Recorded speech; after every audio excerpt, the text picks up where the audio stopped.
Hi Hi guys, guys. welcome back. Welcome back to another episode of the Art of Feeling podcast. And today we have got another juicy episode for you. We're going to be talking about the joy of saying no.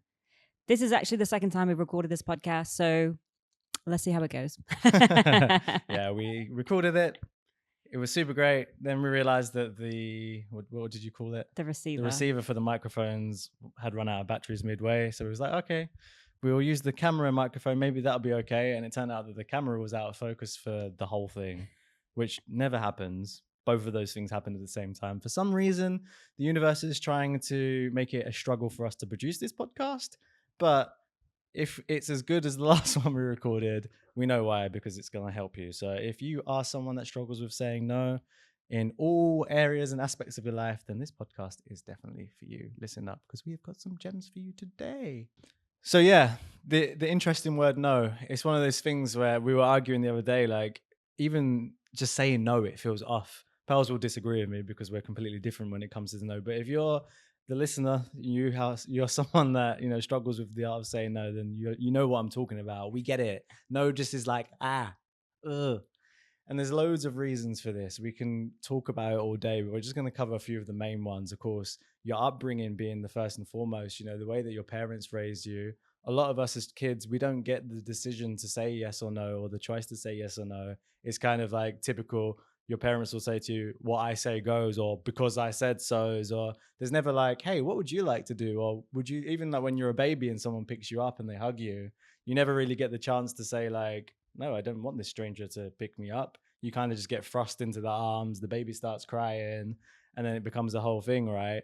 So from the very beginning, when our nervous systems are developing, we're getting used to this feeling of, no, I don't like this, being ignored. And that then transpires to adult life. Then, of course, if we go down the trauma route, this just adds fuel to the fire, and you become this, a version of yourself that isn't as broad, isn't as confident, isn't set in their ways in terms of, I'm going to tell you what I want or what I don't want and be okay with it. It becomes a whole little mission, really. Yeah, because I think, just touching on what you said, the vast majority of us from birth have been conditioned into being compliant, being cooperative, being agreeable. So it's a bit awkward to say no when you're designed, not designed, but you're conditioned to be those ways.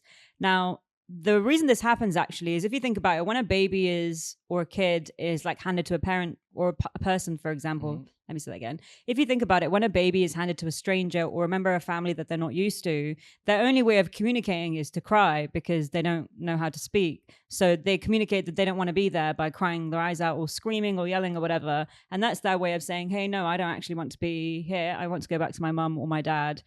And what happens is as we get older, is we develop thought and then we realize that other people also have thoughts. And because we're conditioned to be compliant and agreeable, then we realize like, oh, I want that person to like me. And then saying no becomes harder because it's associated with safety, because there's safety in numbers. If you say no, you can be ostracized, you can be kicked out of the group, and then you're not safe anymore. So it's kind of like ingrained into us from like a very, very young age. Now, I think the issue for a lot of people is, because whilst that's normal, it happens to everyone. I think the issue is that when struggling to say no and saying yes all the time becomes your compass. When it becomes your compass that you want to be liked by every single person, and then it becomes difficult to start putting what your needs are first as opposed to everyone else's. Yeah, and this is where I guess the typical people pleaser, we like to call them, is birth, because there's someone that is so detached from their own needs and, going after their own needs that they just want to please everyone else, say yes to everyone else. I don't want to upset anyone. I don't want to ruffle feathers. I don't want to be the odd one out. And the reason for this again is because your nervous system needs safety, especially in community, in relationships, around other people. If you are someone that's going against what everyone else is thinking, then you're going to be someone that stands out, and your nervous system deems that as danger.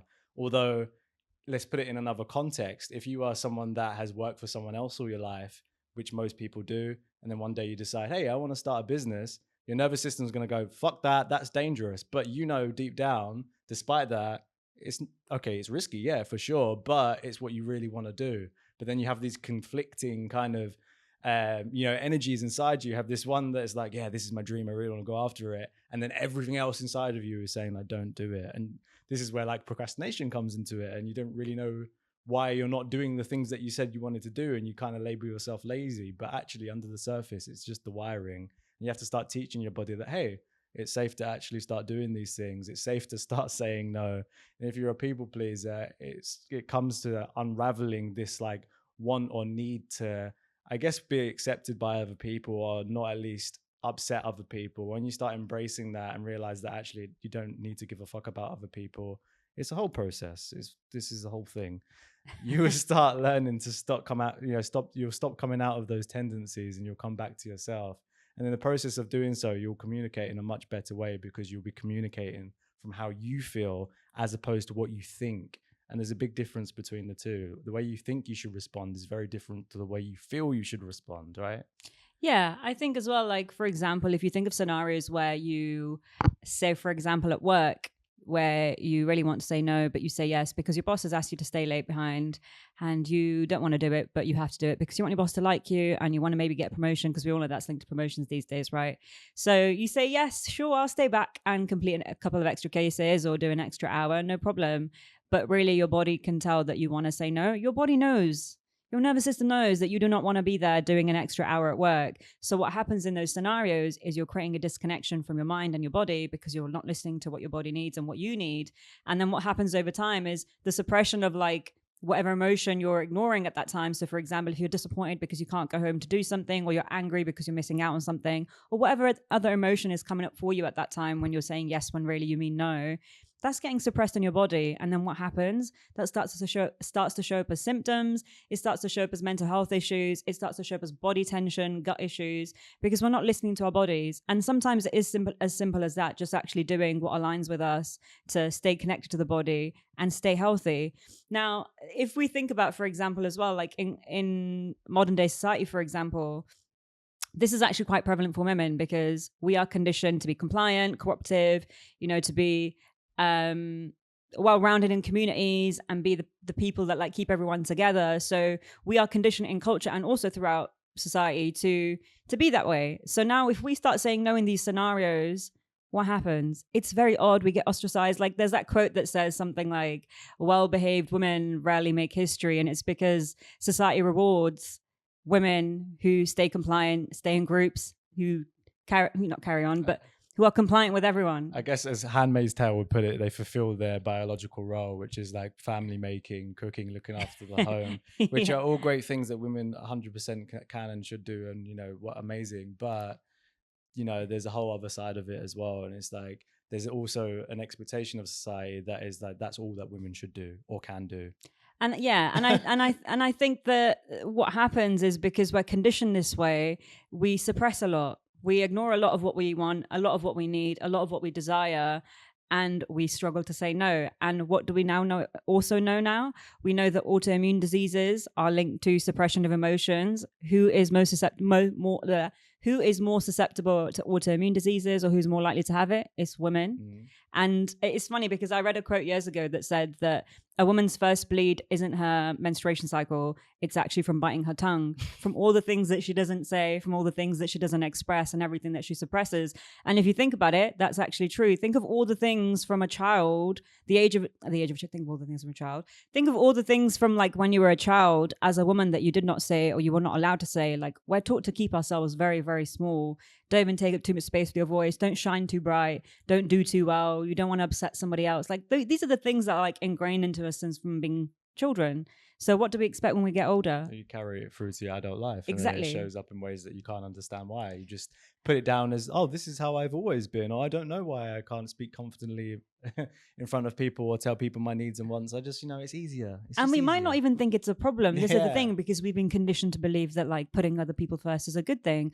But I think, if you are someone who has got a negative relationship with saying no, for example, the first thing to remember is actually saying no is not a bad thing. By saying no to somebody else, you're saying yes to yourself. And saying yes to yourself is what?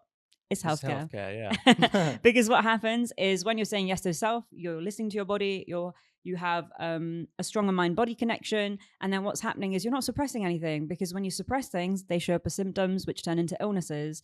And if you don't have that issue, then that's going to give you a better chance in life, and your healthcare is going to thank you. I think on the first recording of the podcast, I had this major breakthrough mid conversation where obviously I'm going to repeat it back to you guys, so you can get in on it as well.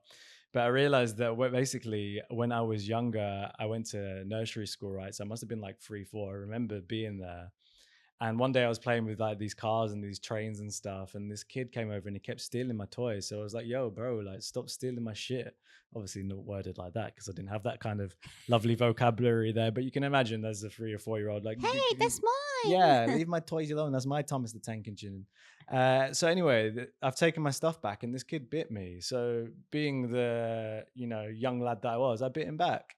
And he started crying. The nurses, I don't even know what you call nursery people, nursery nurse, nursery teachers, teacher. I don't know. Nursery teacher. We'll go with nursery teacher. They freaked out and basically they locked me in the hallway of the nursery on my own until my mum came. Now this happened in the morning, so obviously my mum didn't come until the afternoon after she'd finished work to pick me up. She turned up. Where's my son? Oh, he's in the hallway. Why? Because he bit a kid. Obviously, I told her what happened and never went back to the nursery after that because, child abuse. Yeah. But yeah, I realized on the first recording of this podcast that, oh shit, like that's probably where I first had a core wound of where I first struggled to say no because I had said no. My boundaries weren't respected. No one was around to protect me. Then I got attacked. So I retaliated and then I got punished for it. So like in my nervous system, it's like nose danger. So I was like, oh shit. But yeah, and funny enough, I think, well, not funny enough, but one of the reasons I think that I was put in the hallway, obviously as a kid, you don't understand this. Basically, the kid had learning difficulties. I didn't know that obviously the kid had learning difficulties at the time because I was a kid myself, but the adults did, and they punished me for the same thing that the kid did, but because maybe he was, I don't know, there could be more to that. I don't know. I'm not going to speculate, but the whole point is, a lot of the reasons why we have these people pleasing tendencies or we struggle to say no, it can be found if it can lead us back to our childhood experiences, our traumas, and of course our experiences in adult life as well. You may not have had any of these things growing up, but as you got older, you started going into the work environment, you started interacting with other human beings. Experiences just taught you that actually it's easier to just go along with it than say no. I don't want to upset my boss. I don't want to upset my friends. I don't want to upset my family. But every time that you choose someone else over yourself, you are destroying a little piece of you, and it becomes that much harder to then get Put out yourself of that. first. Yeah. And then that becomes your normal way, and then you put on this mask, and here you are. Hey, I'm a people pleaser. How do you like me now? It's really interesting because obviously Paris and I are a little bit different in this. I really love saying no, and I have always really loved saying no. And I think a large part of this is because I heard no so much as a child. But my parents were really, really strict when I was younger. So a lot of the time, if I wanted to do something or go somewhere or something, the answer would always be no. But whilst my parents did from time to time say, because I said so, a lot of the time I would be like, but why? Like, I need an answer. I need an explanation as to like why I can't go and stay over at my friend's house. And they'd respond with like, well, we don't really know them that well, so I don't feel comfortable with you staying there overnight when I don't really know them. Which now then I understood as well, but like now and as an adult, I understand a lot more. A lot more. Naturally. But because I always heard the word no, and I always understood why they were saying no, I understood the importance of being able to say no as well. And I think that actually worked really, really well for me throughout the majority of my life. There was probably like a small period where maybe I didn't use it as much, but funnily enough, when I was in high school, I had a group of female friends, or a little girl group.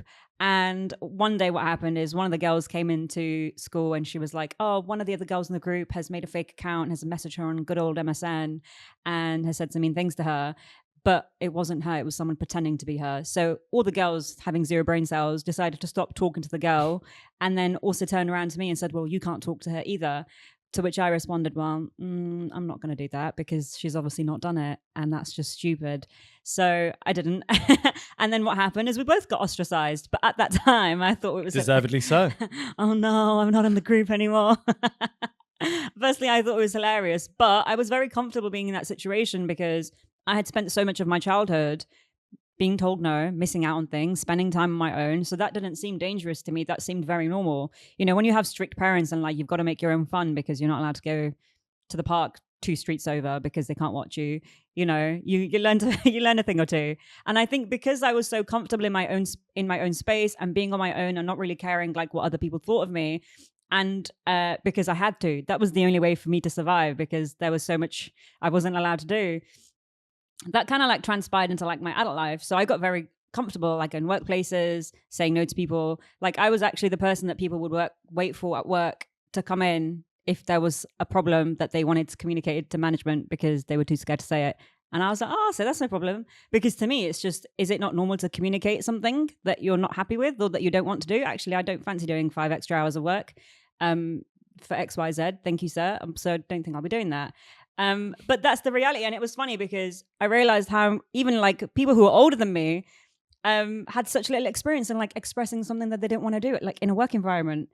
So yeah, I thought that was really interesting. And it's funny, obviously, because culturally women are conditioned to be more agreeable. But I think for the majority of my life, I've always been like the black sheep, saying like, no, I'm not going to do that. I don't like how you've done that. I can't.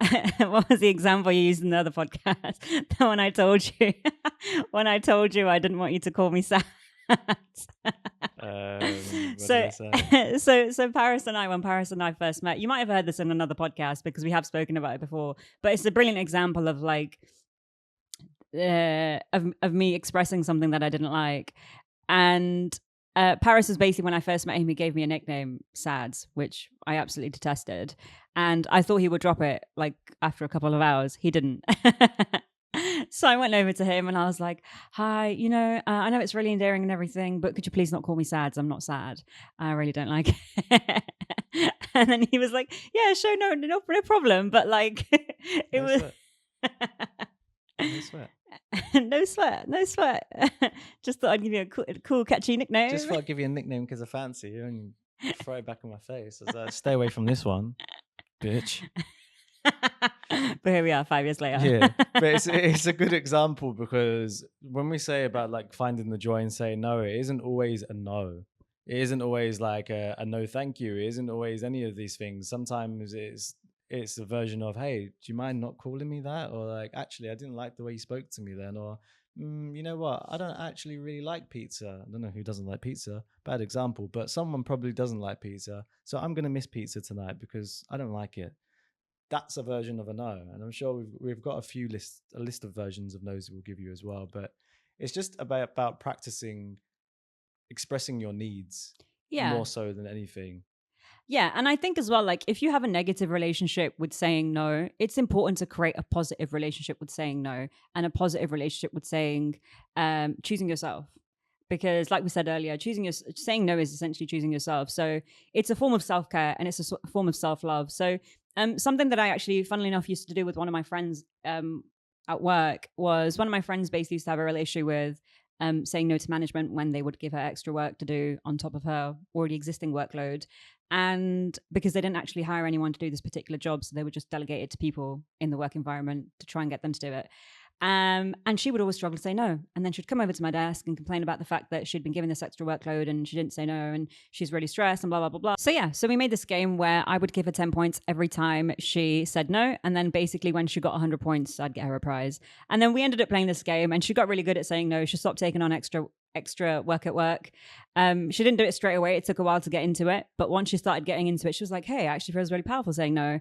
And that started transpiring in other areas of her life. So essentially what we're saying is there is lots of ways to say no, but the more you enjoy or find joy in try to find joy in saying it. So yeah, you can gamify it and you can make a game out of saying no and reward yourself every time that you say no, because that will obviously positively reinforce to you that saying no is okay, and also teaching your body that it's safe to say no. So doing some nervous system regulation, reminding yourself that it's safe to say no. You're allowed to choose yourself. You're allowed to take up space.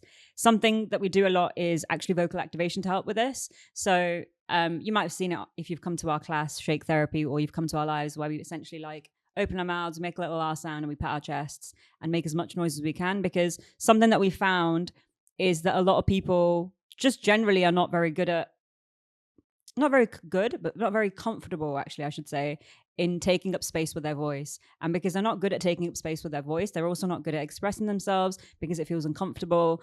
They don't enjoy telling people how they feel or what they want or communicating their needs for the exact same reason. But what we found is that although these people found it uncomfortable at first, making the sounds and worrying about what the neighbors will think, after a while, they got very comfortable doing it, and that started to transpire in other areas of their life. So that is an exercise you can do as well, some vocal activation. All you got to do is tap your chest and make some R sounds and get a little and get a little louder each time. Another thing that I would recommend is just walk around saying no. You don't necessarily have to even be talking to anyone.